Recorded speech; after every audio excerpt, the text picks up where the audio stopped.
Hi, Shari. Hi, Chad. So, what we're doing here today is we have really come a long way in our relationship since 2017.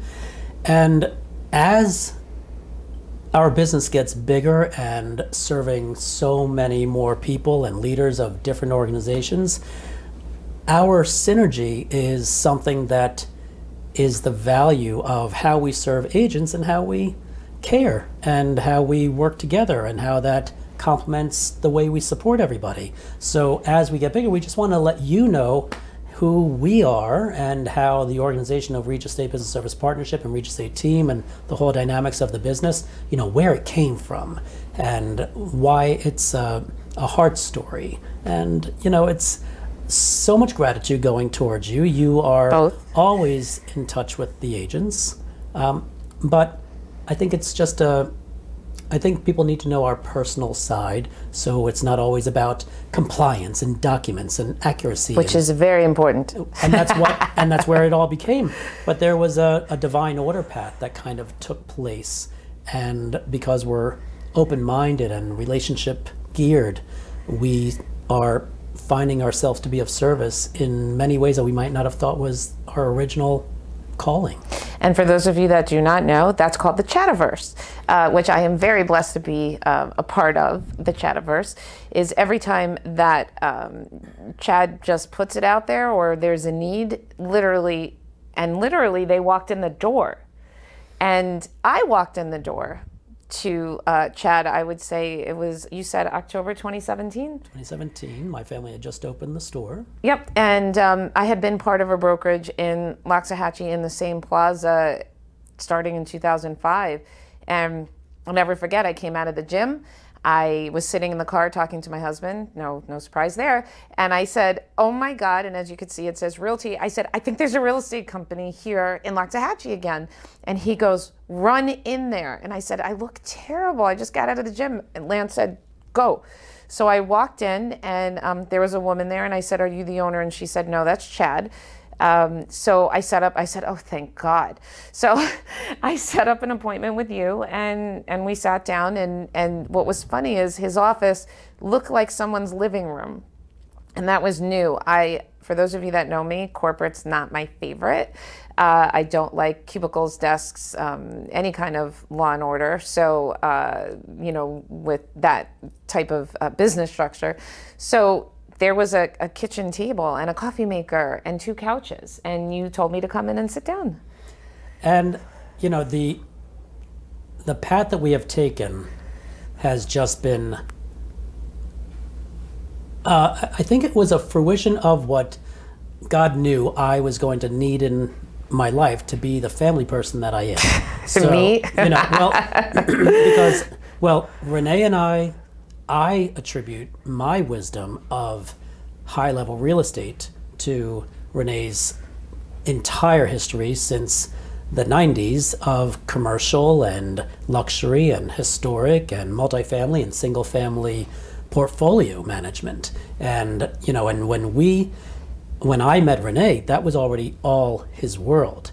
And to then take my national sales experience and management and organization and operational sort of position and blend into Renee's life and oversee the contractors and the tenants and the renovations and the sales and everything of everything that was his and that I then became management of, it became the standard that we then said, well, after we had children and we liquidated everything after the recovery of 2007 and we liquidated in 2010, we did that so then we can roll on the grass and look at animals in the clouds and be with our babies. And we had 2 sets of twins, 18 months apart. And so we were cloth diapers and milling food and just gymboreeing and playgrounding our life and everything. So the priority of that lifestyle was, as we then fast forwarded to moving to Loxahatchee and having a farm and having goats and Wait, chickens. Since I interrupt you all the time that's anyway, another story. I met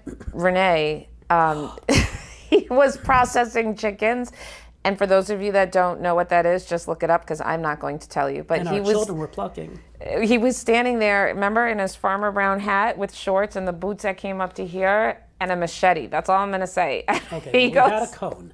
But, with all that being said, the priority to opening an office was to still be able to complement being caregivers to our family. So, to open the office was just like, well, we wanted to build a commercial building across the street, but then we called on a lot in Loxahatchee, and they say you can only build it if you're going to build 10 acres of a commercial property.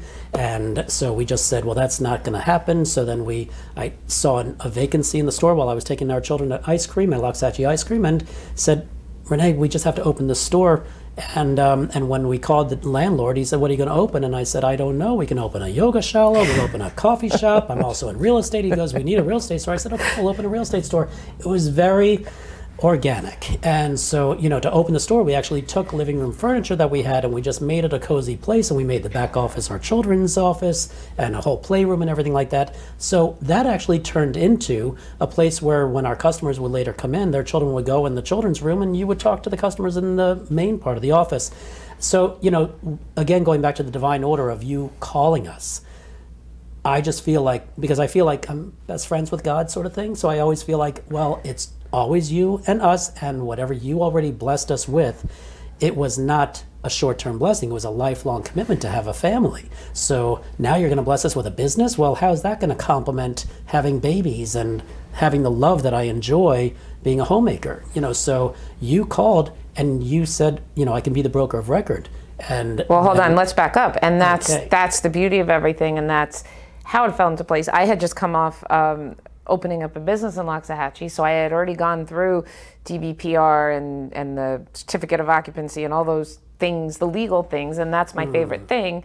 And when I met you and we talked, basically I fell in love.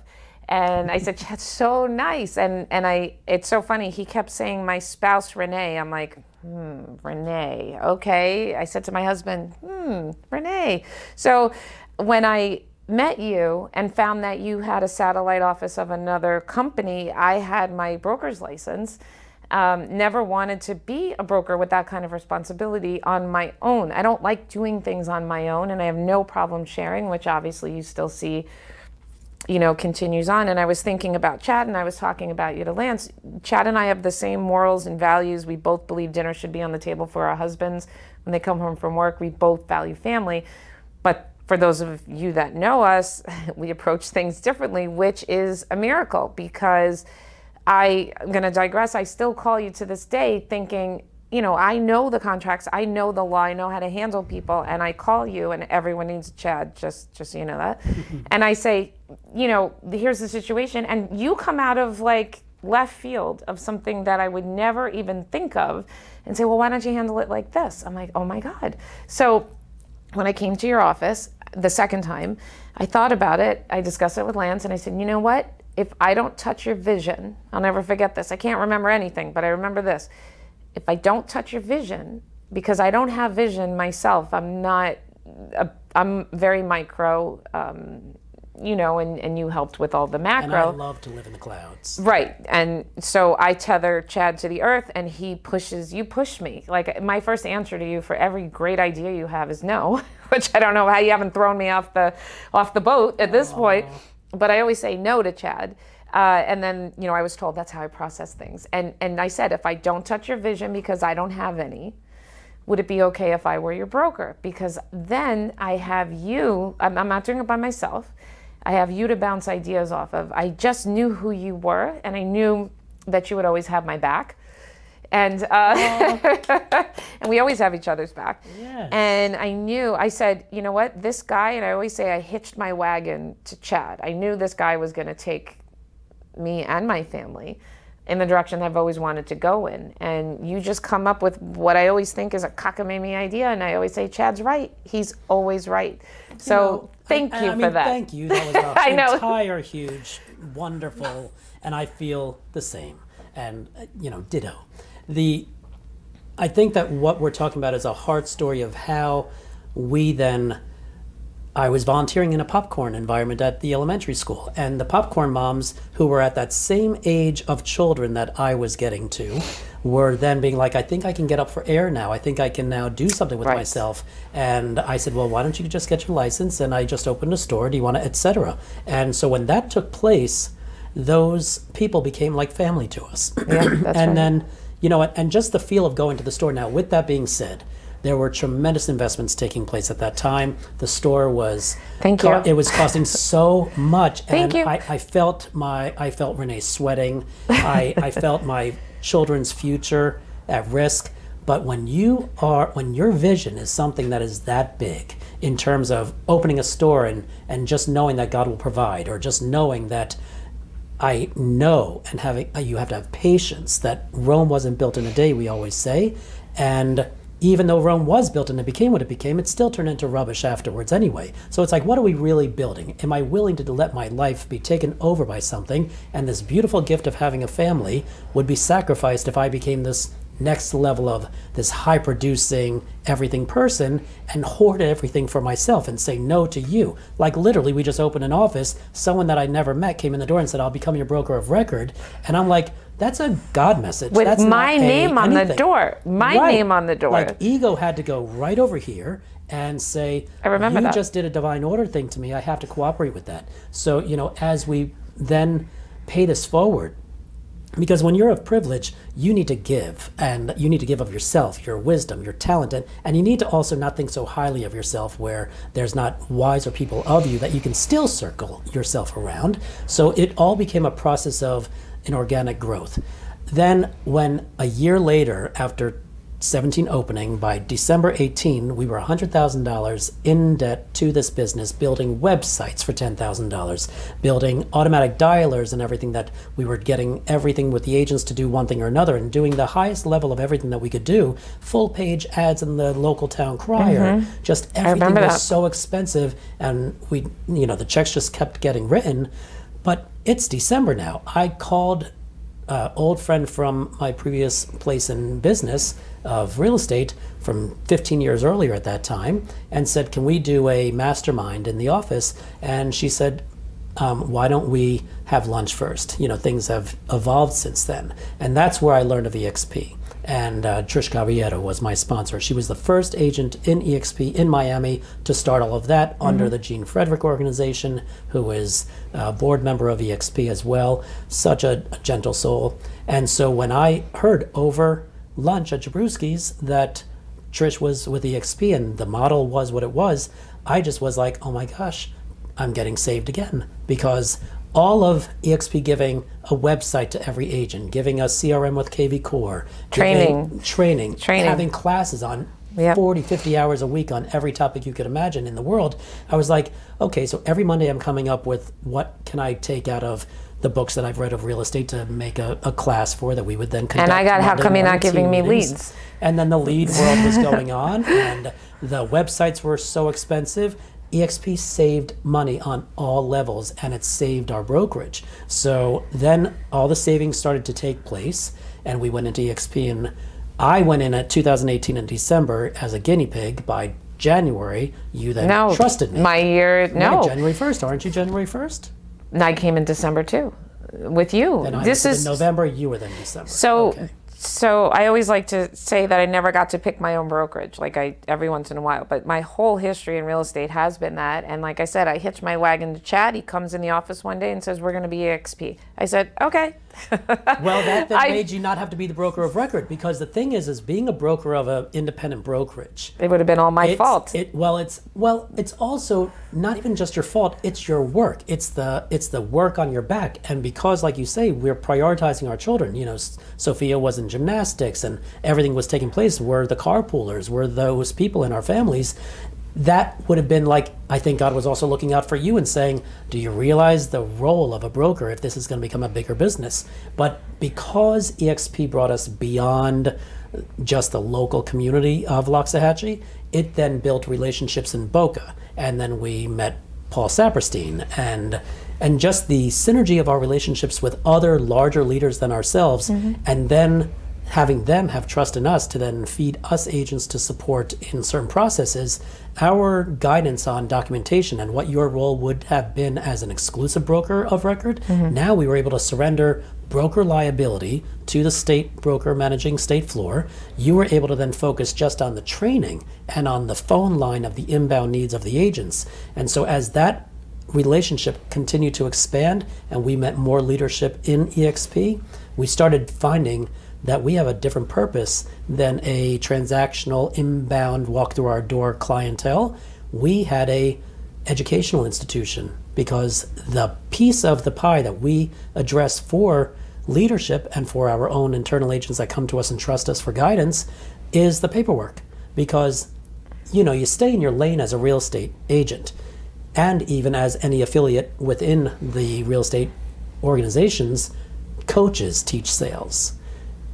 There's enough books and leaders and teachers of all of that topic matter. But where does the plane land? And it goes back to what mine and Renee's world was before opening a store. How did we treat our real estate portfolio? We always treated it with lawyers, portfolio managers, financial analysts, and we knew that that paperwork, that relationship direction to those that are experts in their industries was so important. It was non-negotiable for us. We would never sign anything without someone else looking at something, no matter how wise we felt we were. So as we brought this forward into the agent world, it became now we have the business service partnership and the video library and the relationships of the live phone line, because everything that we do, we still try to maintain a personal touch with it and make it be intimate with the agents and make it be visionary into that agent and where they are in their life and why they got into real estate and how they need to leverage themselves with a showing assistant. And even I remember I had just gotten an inbound phone call to the office, and I'm picturing it right now. I'm pulling up to my gate at my house. I'm about to go in. I call you. I say, Shari, I'm about to arrive in the house, and once I get in the house, all my children are going to need chicken nuggets, or I'm going to have to start cooking dinner, and everyone's going to need something. I'm not going to take this customer. Of course, I want to refer it to you, or I'll have you as a showing assistant or something like that. And I was like, but I'm going to pay you to be my showing assistant. You said to me, can you show this property for me? And I said, sure. And you said, okay, I'm going to have to start paying you. And I said, I was horrified. I said, why? I said, Chad, let me, that's what we are. We're partners. And you said, how many times are you going to show a house for me before you start to resent me? Yes. And I didn't think about that. And I'd like to think of myself as magnanimous and generous and whatever. And then I was like, I don't know. And like I said, this is where Chad's vision comes. Nobody does what we do. Nobody says, I need a showing partner and I'll give you 10%, whether you show it once, twice, 50 times, you could do the open house, we'll give you 10% at close. Then I said, okay, Chad, well, what happens if they take a buyer and on exponentially, you had an answer for everything. And I'll never forget, Todd did something for another agent outside our organization, and the agent said, go ahead, take the buyer. And 2 months later, Todd sent him 10% of the transaction, and he goes, what is this for? And it's like, that's what we do. We just, contribution equals compensation. And that's my favorite phrase, contribution equals compensation. And getting back to our relationship, I want to bring this up before we finish. Again, how we balance one another. So yes, maybe I'm the face. Maybe I talk to the agents more. But if it was, I always say, without a Chad, there'd be no Shari. I said that's... And I now can say that's in vice versa. And if there wasn't a Renee, there would be no Chad in real estate. And yeah, and I guess, we'll give Lance credit too. But without a Chad, there is no Shari. Chad taught me, I never felt, and Trish had said this to me, when is it the Shari 24/7 emergency line? We're from a generation of the grind. We feel like if I'm not constantly moving, I'm failing. And you said to me, there's many Chadisms, nothing happens between 9 o'clock at night and 9 o'clock in the morning. And I said, well, what if the house burns down? He goes, what are you going to do? Are you the fire department? And Trish said, are you the cardiologist that's going to stop the heart attack? I'm like, no. And, with customers, and I do have a healthy business for myself, knock on wood, I'm a little more liberal, but with the agents, I have cutoff times. And I think I'm liberal with those times, and it makes me happy. That's the thing. I'm happy. And the next morning I can get up, turn my phone on and be happy to serve, because I do have time for my family. And just, I know you want to say something, but which is how our dynamic always is. But Chad always says, you know, you always rein me in. I pull you out from the clouds and you pull me from the trenches, and you say, you know, Shari, you might be, I hear it in your voice. I hear your stress. You might need to, you know, I need you to be happy with your family. Like, go take a nap because you need to level out. No, because I always say, if Lance is not happy, then I'm imposing on your family, and I will not impose on your family. Right. So, you know, my success is never going to be at the expense of another. And I guess maybe we can tie things up to this point, is that the priority we have given one another and the leverage we have made sure to conduct in terms of accessibility to our information past the end of the business day and the beginning of the next business day, our library of our membership only page has all the tutorials of the short how-tos that you so and they I, could do it at 3 o'clock in the morning exactly, if their baby's and awake. I had told you, I had said, why don't you, you know, start logging what these questions are that the agents are asking you, and I probably then said no. shape work everything into educational videos and walkthroughs, and that's what you did. So, you know, what we are looking to do is to make sure that you as the agent, or you as the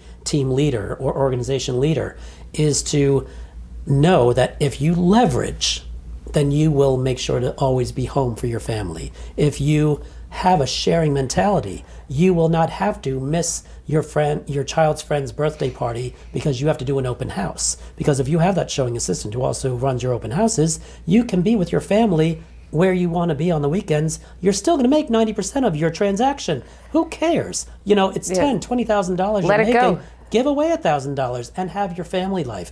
Go and be. I remember we went to an event and someone said on the panel, when they were asked, what would you do differently if you could repeat it? And they said, I would spend more time with my family because we were always the ones late to our birthday parties because I was always doing a showing. And so that resonated with me. I was like, we are not going to build a business that takes us away from our family, but failure is not an option.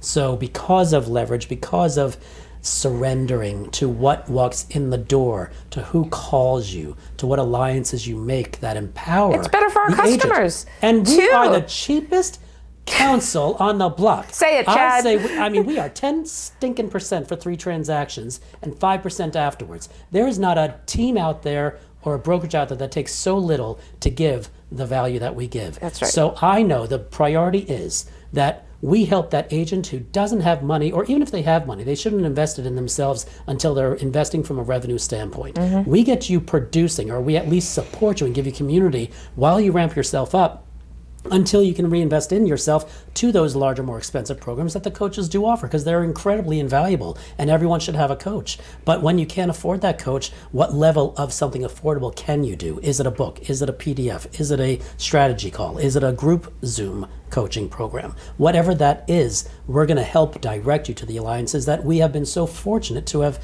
met and been humble enough to say, we don't need to learn every single talent and look like the star of our own organization. Wow. We're saying, hey, all of you are amazing out there. True. And we're going to point all our agents to you guys. Go make all your business that you found your specialty in the way you do it. Our lane is transactional, documentational, compliance, keeping you legal, and as you say, keeping our agents out of a real estate jail. And Chad Hanna, the final interview question. Are we doing something? We are, with but that I'm also fist? interviewing you. Oh. Chad Hanna. What, can you give everybody a little teaser of what you have in store for my future, where I always do the sign and then, but like I said, Chad's always right. Well, God is always right, and I'm open to channeling. So I have to, I always say, I'll never claim the water that comes out of the mountain. You know, so, you know, anyone who knows Bible stories knows what I'm saying. I know. Okay, so what is the, What what's is on your the horizon? give everybody a little teaser. Okay, so what is your latest vision? Let's just say that I feel like I'm poetic, and everything that I do and feel and write and strategize about has to be a romance to me. It's just a loving path. And the more you allow from me to have a quieter lifestyle. I could be hanging a Pinterest wall of family pictures and come up with the next big idea because my mind is at peace and I'm always contemplating what's going on with all our different environments. And every ship has to move a little bit forward to to the port. So because what we're offering is so valuable to the piece of transactions that complement the state in terms of sales and then compliance, not everyone likes to do compliance. It's the dirty Nobody department. does. That's why I have a niche. But that's why I have a job. That's why we're doing that. But why? No. What would it then take for us to offer that beyond state lines? So now it's bringing us national. Chad, Daniel, Hannah, are you thinking of going national? Well, it's only on the wings of others who are just as invaluable to our trajectory, and through the wisdom that is at the table of those that we are surrounded by, they are the ones suggesting this to us. So it's not like I'm so full of thinking we're great as much as I'm so proud of what we are conducting. The need has been described to us and been requested of us, but the channels of bringing it into a national sort of availability, how that shows up is yet to be seen. But I feel that everything is divine order, and we have to be peace and open-minded and cooperative and then grateful. So we are going to cooperate with whatever those signs are that are coming to us, but the signs are saying we need to go beyond Florida. And thank you. And to conclude, for those of you who may not know Chad in the forefront like I do, as you can see, he is what enables me, and it therefore enables you to be successful, because I don't have to worry about the business part of it, where it's going. Chad always collaborates with me, and you know, it's not like you. Well, we have an hour call in the morning and an hour call at the end of the day. And then if it's a busy day, 50 calls in between. Right, but I called Chad my work husband. He said, no, I already have a husband. So I said, okay, so you're my brother.